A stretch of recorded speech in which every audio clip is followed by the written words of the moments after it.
Pernah nggak sih ngerasa hidup ini kok kayaknya penuh tantangan ya? Nah, hari ini kita bakal bedah bareng-bareng sebuah kerangka berpikir yang, wow, praktis banget buat memahami semua itu. Dan ini bukan cuma filosofi kuno yang jelimet loh, ini beneran panduan yang bisa langsung kita pakai. Yuk kita mulai. Coba deh, tanya ke diri sendiri. Pernah nggak ngerasa hidup ini kayak perjuangan terus-menerus? Selalu ada aja gitu, perasaan yang kurang pas, rasa nggak puas yang datang lagi dan lagi. Kalau iya, tenang, Anda nggak sendirian. Ini tuh ternyata pengalaman yang dirasain hampir semua orang dan udah dipelajari selama ribuan tahun. Nah, biar gampang pahamnya, gimana kalau kita pakai analogi dokter? Anggap aja perasaan gak enak tadi itu sebagai gejala. Dan sekarang kita mau coba jadi detektif medis nih. Langkah pertamanya, tentu aja identifikasi gejalanya dulu. Oke, jadi diagnosis pertamanya adalah duka. Mungkin kita sering dengarnya diartiin sebagai penderitaan ya, tapi sebenarnya artinya jauh lebih luas. Anggap aja ini kayak rasa nggak puas yang mendasar. Eits, jangan salah sangka, ini bukan berarti kita harus pesimis loh. Justru ini tuh langkah pertama yang jujur dan realistis.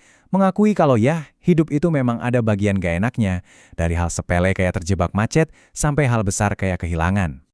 Sip, gejalanya udah kita kenali. Sekarang kayak dokter yang hebat, kita nggak berhenti di situ kan? Kita harus cari tahu, apa sih akar penyebabnya? Nah, disinilah kita masuk ke kebenaran kedua, dan kita bakal kenalan sama sebuah hukum universal yang jadi mesinnya. Dan ternyata, biang keroknya adalah samudaya. Atau lebih spesifik lagi sesuatu yang disebut tanha. Apa itu tanha? Gampangnya, ini adalah kehausan atau keinginan kita yang nggak ada habisnya. Keinginan supaya kopi pagi ini rasanya pas banget, pengen dapat pujian dari bos, pengen ngehindarin obrolan yang nggak enak. Nah, keinginan-keinginan kecil dan besar inilah yang jadi sumber infeksinya. Oke, mungkin sekarang Anda bertanya-tanya, tunggu dulu, gimana caranya sebuah keinginan simpel bisa jadi penderitaan? Nah, ini dia jawabannya. Ada sebuah mekanisme yang bekerja di baliknya, sebuah hukum alam semesta yang super fundamental, hukum sebab akibat. Dan hukum itu kita kenal sebagai hukum karma. Gini deh cara gampangnya ngebayangin, ini tuh kayak hukum fisika, tapi buat niat dan tindakan kita. Setiap hal yang kita lakuin, kita ucapin, bahkan yang cuma kita pikirin, itu semua adalah sebab. Kayak kita lagi nanam benih. Dan setiap benih yang ditanam, pasti tanpa kecuali bakal ngasilin akibat atau buahnya. Logikanya pun sebenarnya simpel banget. Kalau benih yang kita tanam itu baik, tindakan positif dari niat yang baik, maka buahnya adalah kebahagiaan. Sebaliknya, kalau benihnya jelek, tindakan negatif, ya buahnya penderitaan. Nah, disinilah semuanya nyambung. Kehausan atau tanha yang kita bahas tadi, itulah yang jadi pendorong di balik niat dan tindakan kita.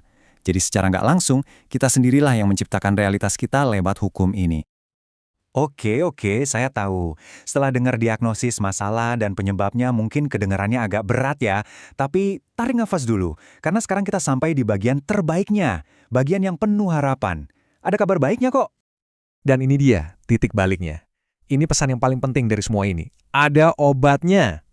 Semua rasa nggak puas dan penderitaan ini, itu bukan takdir permanen yang harus kita pasrah terima begitu aja.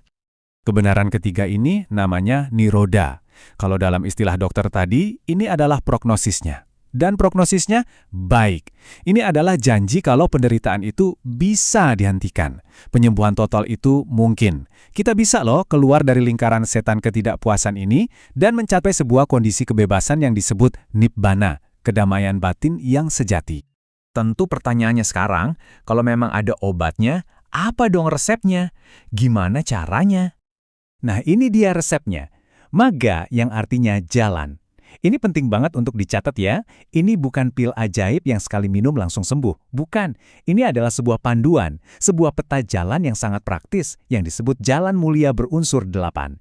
Isinya adalah langkah-langkah nyata yang harus kita latih dan jalani secara sadar untuk benar-benar mengubah hidup kita. Oke, sekarang mari kita tarik semua benang merahnya. Kita bawa semua konsep yang tadi kedengarannya mungkin agak filosofis ini ke dalam panggung kehidupan kita sehari-hari. Gimana cara merangkai semuanya jadi satu kesatuan yang utuh dan berguna? Jadi yuk kita rangkum pakai analogi dokter tadi ya. Pertama, ada gejalanya. Rasa nggak puas yang universal, namanya duka. Kedua, kita temukan akar penyebabnya, hasrat dan kehausan kita, atau samudaya. Ketiga, kita paham cara kerjanya, lewat hukum karma, sebab dan akibat. Terus ada kabar baiknya, yaitu prognosisnya, niroda. Kalau kesembuhan itu mungkin.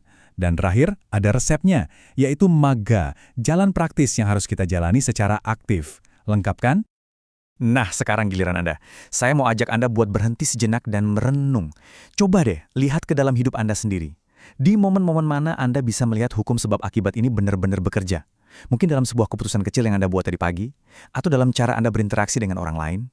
Percaya deh, saat kita mulai sadar dan memperhatikan ini, cara kita memandang setiap pilihan yang kita buat bisa berubah total. Mulai detik ini.